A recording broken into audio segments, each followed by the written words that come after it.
tous. La question concerne les vampires d'énergie, c'est-à-dire comment se prémunir de la vampirisation des autres, mais aussi comment éviter, nous, de pomper les énergies des autres, si j'ai bien compris la question. Voilà. La demande di sapere come premunirsi dei vampiri di energia quando gli altri ci prendono l'energia, ma anche come fare per noi non prendere l'energia degli altri, perché spesso lo facciamo in un modo inconsapevole. Et oui, ça fait partie des dynamiques inconscientes de la conscience de l'être humain, fa parte delle dinamiche inconsapevoli dell'essere umano. Alors, en fait, tout est question d'attitude. Tutto riguardo l'attitudine che uno ha. Généralement, on range les structures. Bon, il y a plusieurs façons de classifier les choses. Ci sono vari modi di classificare le cose, mais disons que je trouve qu'une des classifications qui fonctionne bien, c'est celle que je vais vous présenter. Comunque, trovo che la classificazione che funziona bene è quella che vi presenterò. Alors, on peut dire qu'il y a 4 attitudes dominantes qui peuvent venir soit de nous, soit des autres, bien sûr, qui ont tendance à littéralement absorber l'énergie des autres ou de nous-mêmes. Ci sono 4 attitudini principali che hanno tendenza a sprecare la nostra energia o quella degli altri. Alors, la première, je trouve la plus évidente, la plus classique, c'est le plaintif. La più evidente, la più classica è la persona che si lamenta. Quello è una cosa letteralmente esaurente. Les personnes qui passent le temps à se lamenter, et je n'ai pas de chance, et qu'est-ce qui m'arrive, nanana, ça c'est littéralement épuisant, et ça vaut dans les deux sens. Ça vaut quand c'est nous qui le faisons avec les autres, et ça vaut quand les autres le font avec nous. E va chiaramente nelle due direzioni, che lo facciamo noi in modo attivo o che lo riceviamo in modo passivo. Vous notez que les personnes âgées ont très souvent cette tendance, et particulièrement les personnes hypocondriaques. Alors là, c'est le sommet du sommet du sommet. Le persone più vanno avanti in età, più diventa una dinamica possibile. E le persone ipondriache che hanno sempre o male qua, gna gna, e che letteralmente un modo per attirare l'energia su se stesso, l'attenzione degli altri su se stesso.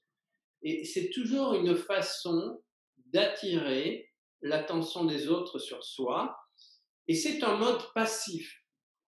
On va avoir 2 modes passifs et 2 modes actifs de pomper l'énergie. Ci sono 2 modalità, 2 attive e 2 passive di absorbere l'energia degli altri. Donc le premier mode passif, c'est le plaintif. Il primo modo passivo, il lamentatore. Et encore une fois, si vous voulez, toujours dans cette dynamique, la cause c'est le manque d'amour. E sempre in questo tipo di dinamica il motore è la mancanza di amore. Donc si vous voulez, les personnes âgées qui ont tellement besoin qu'on s'occupe d'elles vont utiliser cette façon détournée, au lieu de dire j'ai envie de t'embrasser, viens dans mes bras, elles se lamentent. Voilà. Le persone, diciamo, di una certa età, invece di dire abbracciami, ho bisogno di affetto, si lamentano. Quand ce serait tellement plus simple de dire les choses telles qu'elles sont, quando sarebbe talmente più semplice di dire le cose come sono.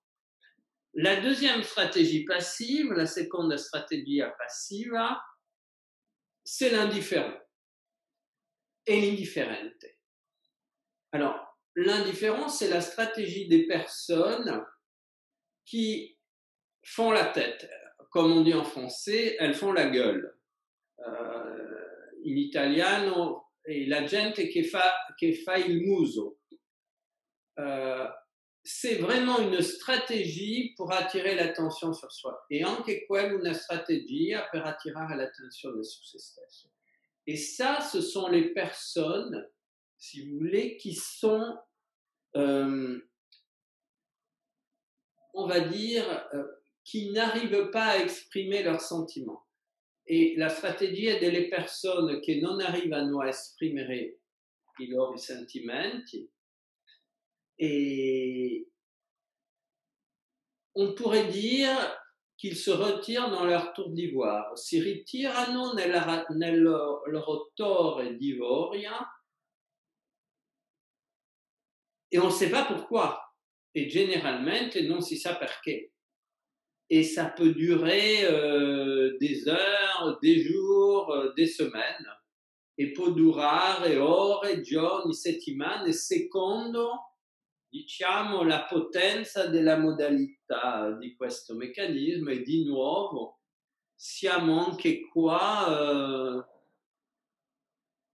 con le persone che non hanno imparato a comunicare i loro sentimenti durante l'infanzia.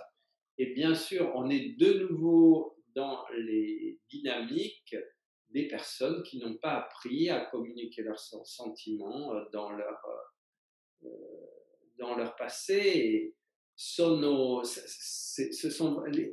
tous ces mécanismes tirent leurs racines de l'enfance. Tutte queste dinamiche tirano le loro radici dell'infanzia.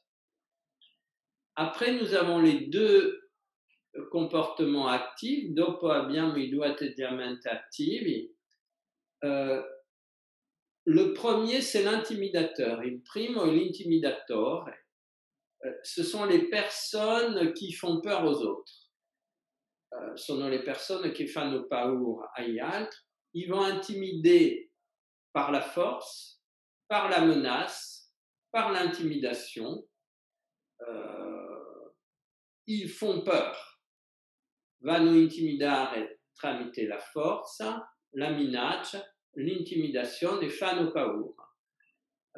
Voyez par exemple que un père qui fait peur, qui bat ses enfants, un padre che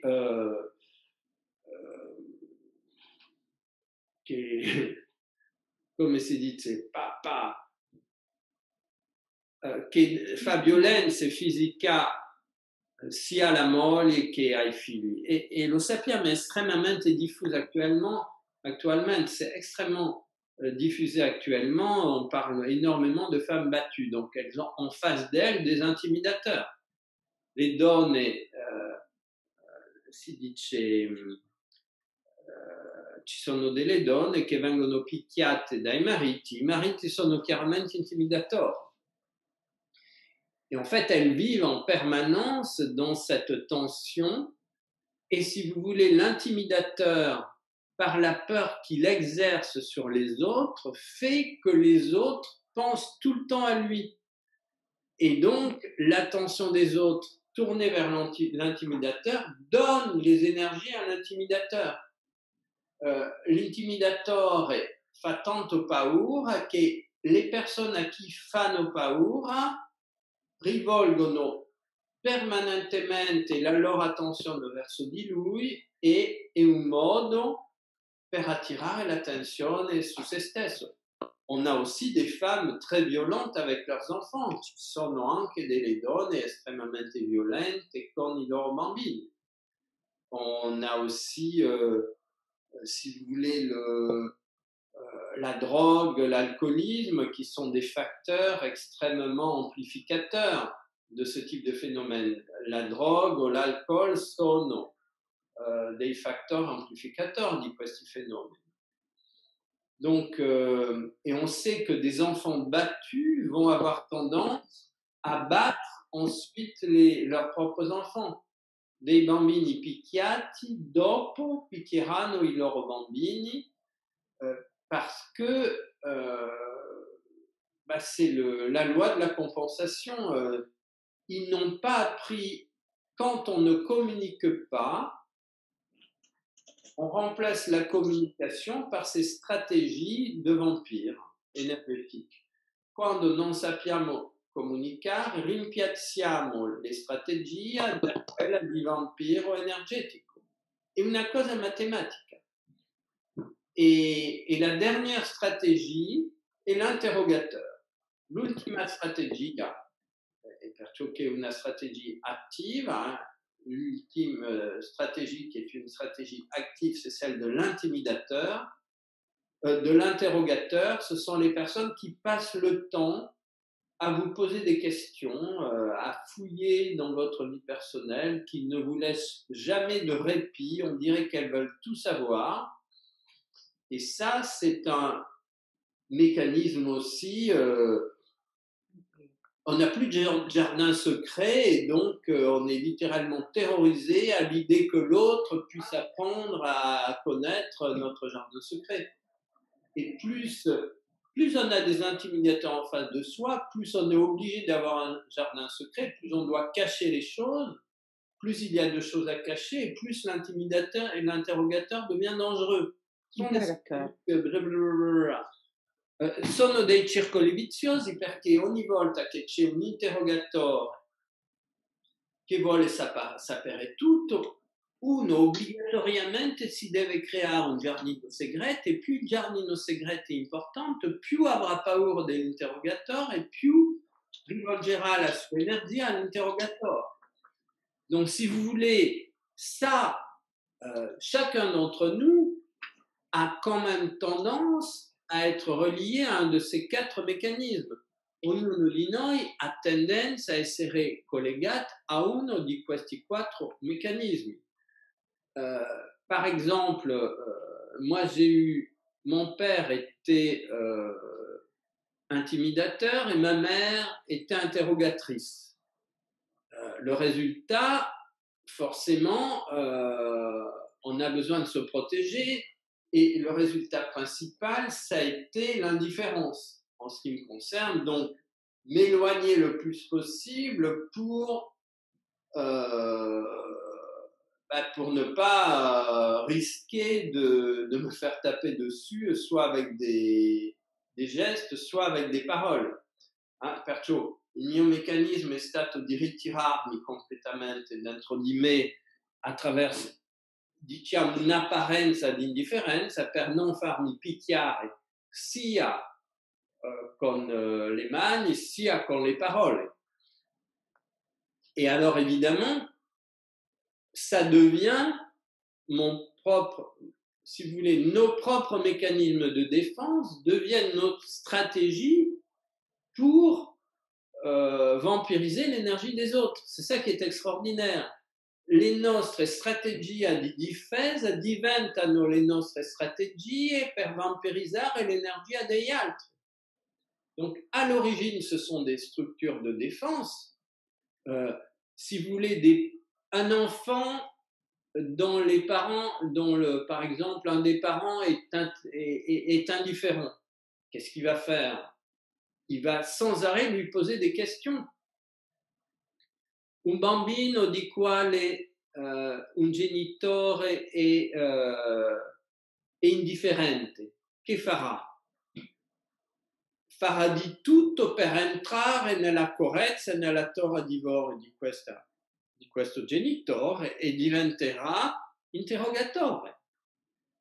Donc, l'enfant d'un indifférent devient interrogateur. L'enfant d'un intimidateur, il va devenir plaintif ou intimidateur.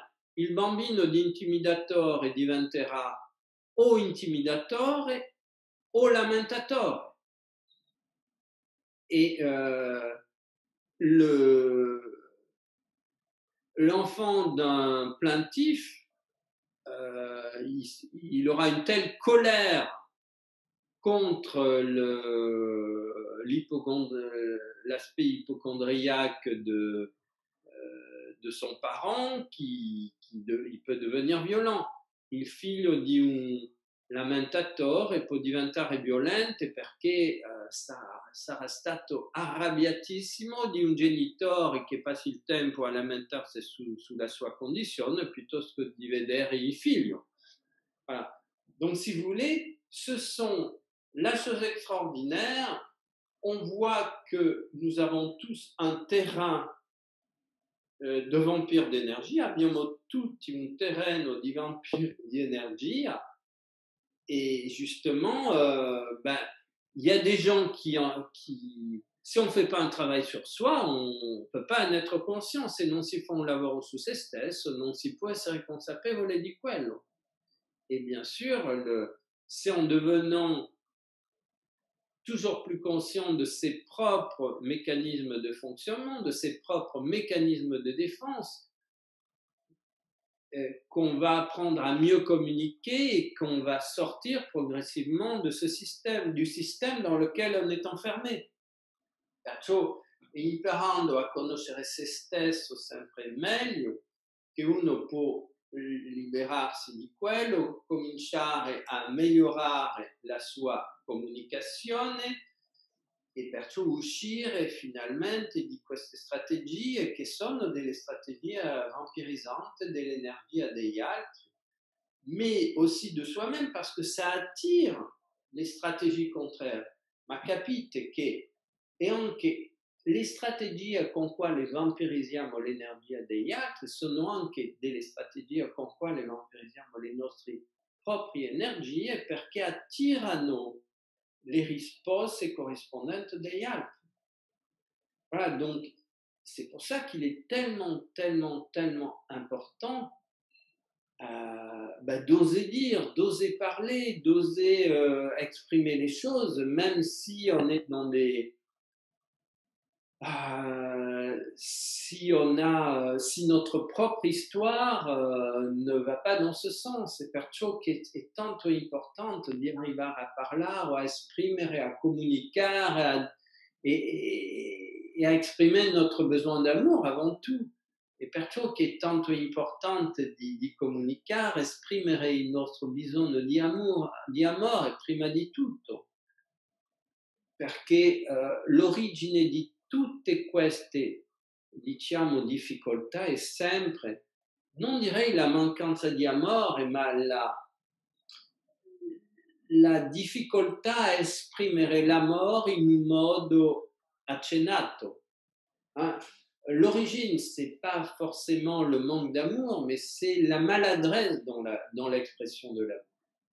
Et donc, on a tous énormément de progrès à faire là-dessus. Abbiamo tutti un mare di progressi da fare su di questo. Est-ce que j'ai répondu? Ho risposto alla domanda?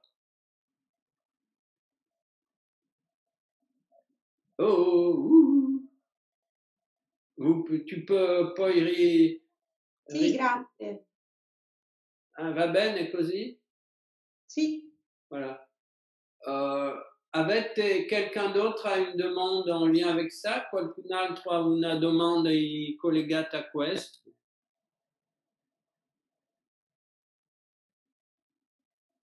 Bon. Perciò va bene, no, non ci sono. Diciamo che fare un po' di psicologia va bene e ti ringrazio molto per aver fatto questa domanda.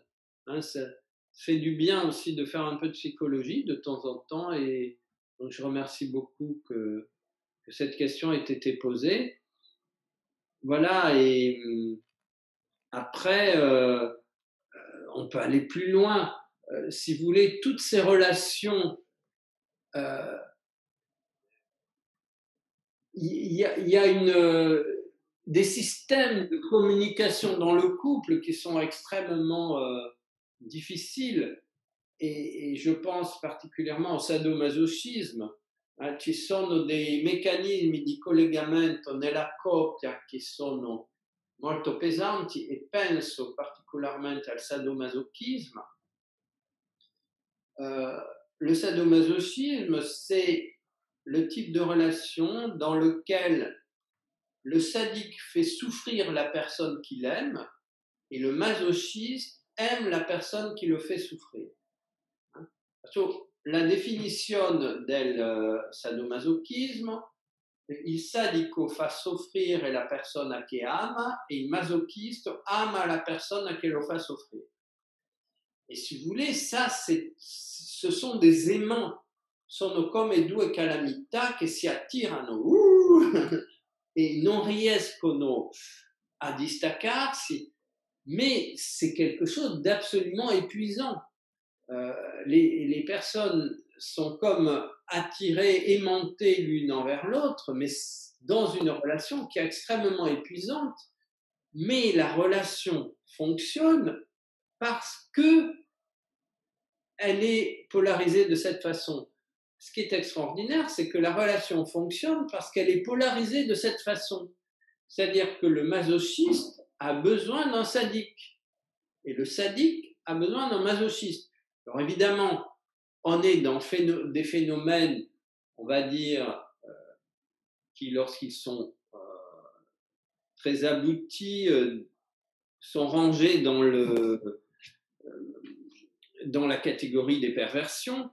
Siamo in una struttura che quando è abbastanza sviluppata viene messa nella categoria delle perversioni, parce que si vous voulez, l'amour n'est plus basé sur le don, mais il est basé sur le conflit. L'amour n'est plus basé sur l'échange, mais sur le conflit. In questo caso l'amore non è più basato sullo scambio, ma sul conflitto. Et vous retrouvez quand même dans le sadomasochisme le couple intimidateur plaintif. E ritrovato nel sadomasochismo la coppia intimidatore e lamentatore. Parce que je précise qu'on est là dans des structures psychologiques. Siamo qua in strutture psicologiche. Non si tratta del sadomasochismo in quale uno ha bisogno di essere picchiato fisicamente dall'altro e prende il suo piacere nel fatto di essere picchiato, quando l'altro lo prende nel fatto di picchiare l'altro. Là siamo, se volete, nella perversione categorizzata, sicura, mais il y a tout un tas de degrés, ma ci sono un mare di livelli in questo. Je disais que, bien sûr, quand on parle de sadomasochisme, on a plutôt tendance à voir les personnes qui trouvent leur plaisir sexuel dans le fait d'être battues physiquement ou de battre physiquement l'autre. Alors là, bien entendu, on est complètement dans la perversion. Mais pareil, ce sadomasochisme, il a beaucoup de degrés, et donc avant d'en arriver au degré où c'est dans le plan physique qu'il se manifeste, eh bien, on a aussi tout un tas de degrés par lesquels il peut se manifester au niveau psychologique. Perciò prima di essere visibile in questo modo sul piano fisico, può esistere à tanti livelli, a livello psicologico. Mais là, on va retrouver le couple intimidateur plaintif. Là, ci ritroviamo la coppia intimidatore lamentatore. Et là, c'est bien sûr très intéressant de voir qu'est-ce qui s'est passé dans l'éducation. E chiaramente qua è molto interessante di vedere che cosa è successo nell'educazione. Voilà, donc voilà, il y a un spectre très très large on va dire, d'informazioni. C'est un spectre molto largo di informazioni, mais en tout cas, c'est très important de se rendre compte que les vampires font fuir les autres.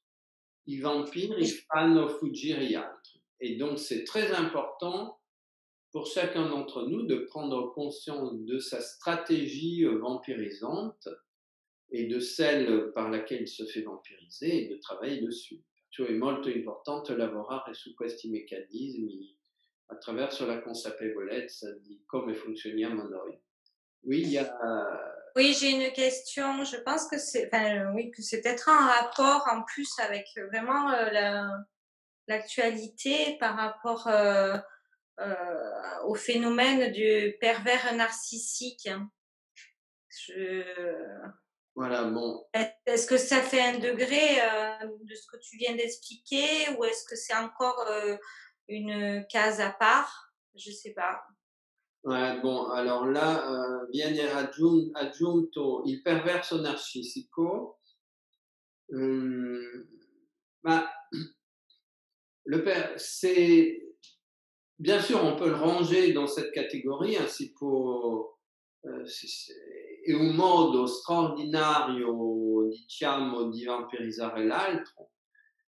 Et c'est effectivement très à la mode et molto di moda.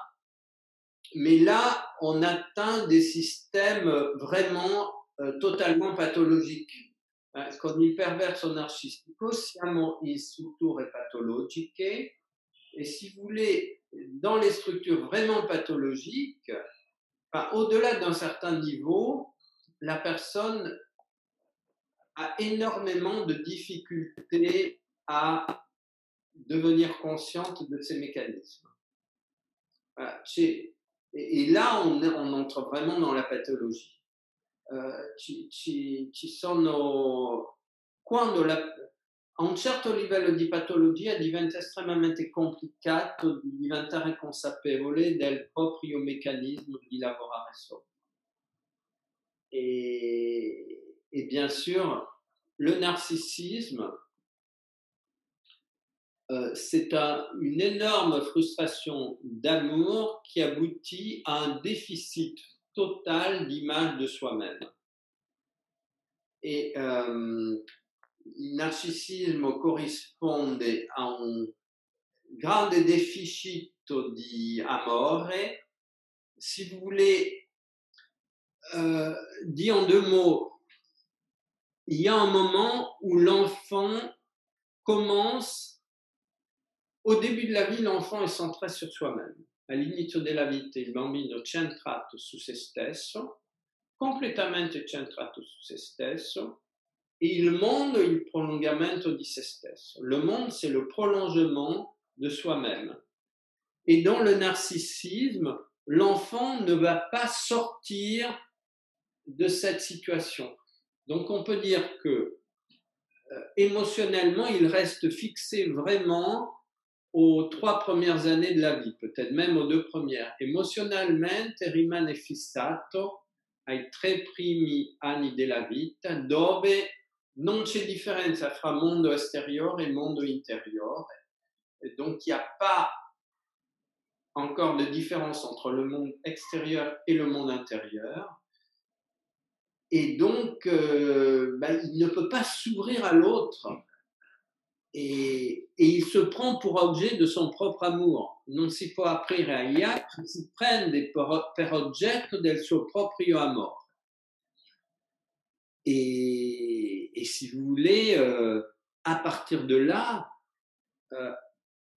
avec l'âge, la problématique s'amplifie. Con l'età, la problematica si amplifica et le narcissique devient de plus en plus sensible à n'importe quel type de rejet, d'atteinte à son image, de non-considération, de contradiction, et il devient violent.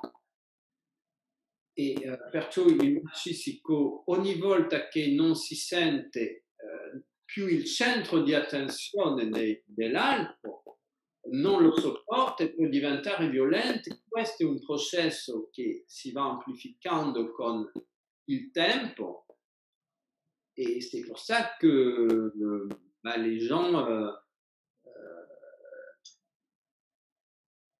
non, non seulement ils ne peuvent pas prendre conscience parce que ce sont des mécanismes de défense très puissants, non solo non possono prendere coscienza perché sono meccanismi di difesa estremamente potenti, mais en plus, avec le temps, ils se sentent de plus en plus agressés et deviennent de plus en plus violents.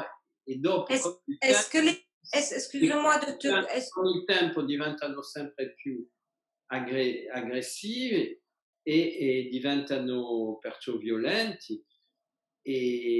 Mais si vous voulez, à l'origine, il y a donc cette très puissante frustration d'amour. À l'origine c'è questa potentissima frustrazione di amore et on peut supposer que,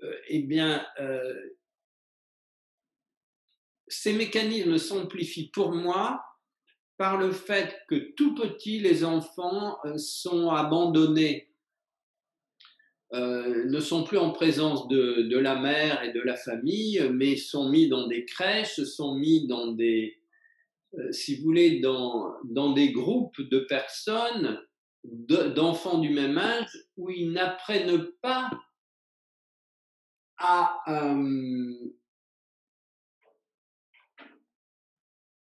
mettre l'image de la mère à l'extérieur d'eux-mêmes. Donc, la différenciation entre le sujet et l'objet ne se fait pas. La differenziazione fra il soggetto et l'objet, dans ce cas-là la mère, ne se fait pas. La différence fra il soggetto e l'oggetto, in questo caso la madre, non si fa. Et je pense que, encore une fois, on est toujours dans la catastrophe de l'abandon des enfants à eux-mêmes. Et on a le complexe de Peter Pan qui va dans ce sens. C'è anche il complesso di Peter Pan che è un'altra via di uscita dell'abbandono del bambino del genitore nell'infanzia. Voilà, il y a aussi le complexe de Peter Pan qui est une autre conséquence de l'abandon par l'enfant des adultes. L'enfant a besoin de la compagnie d'un adulte, de la compagnie aimante des adultes pour se développer harmonieusement, parce qu'il va prendre l'adulte comme modèle. Perché il bambino ha bisogno dell'immagine positiva di un adulto durante la sua crescita, perché va prendere l'adulto come modello. Et s'il n'y a pas de modèle d'adulte, de modèle affectif, il n'y a pas d'affection possible. Se non c'è un modello di adulto, di affetto verso un adulto, l'affetto non ci sarà. Et même si on n'a pas vécu ça dans notre enfance, est-ce que par rapport aux confinements successifs et aux événements actuels, est-ce qu'il y a un risque pour nous de tendre vers cette perversion? Et avec le port du masque. Ouais. Franchement, il n'y a pas moyen d'éviter les événements actuels. Hein. Non c'è possibilità di evitare. Disons que, si vous voulez, les événements actuels renvoient les gens à leurs blessures d'isolement, de séparation, d'incompréhension. Je veux dire, toute personne abandonnée va voir complètement ses blessures d'abandon amplifiées quand elle va se retrouver toute seule. Se volete, la struttura adesso di confinamento, la maschera, l'impossibilità di condividere con gli altri è un amplificatore terribile, che va facilitare l'emergenza di tutte le problematiche di solitudine e di frustrazione affettiva dell'infanzia. Évidemment, c'est un facteur complètement amplificateur, en tout cas de dépression mais en même temps, on peut le voir aussi comme un facteur d'obligation de se remettre en question. Parce qu'on a toujours les deux éléments. Perciò è un fattore di intensificazione estremamente forte delle problematiche interiori, ma anche in positivo va a obbligare le persone a fare un lavoro su loro stessi. Ah, donc, mais enfin, quand on est confiné chez soi, c'est pas facile de faire un travail avec l'autre, en tout cas. Hein. Mais voilà, hein, on est. Si vous voulez, quand le groupe è mal portant, l'individu è mal portant. Hein. Quando il gruppo sta male, l'individuo sta male. Parce qu'un individu, c'est la cellule du groupe. Donc, on est tous en communication, perché un individuo è una cellula del gruppo, siamo tutti in comunicazione.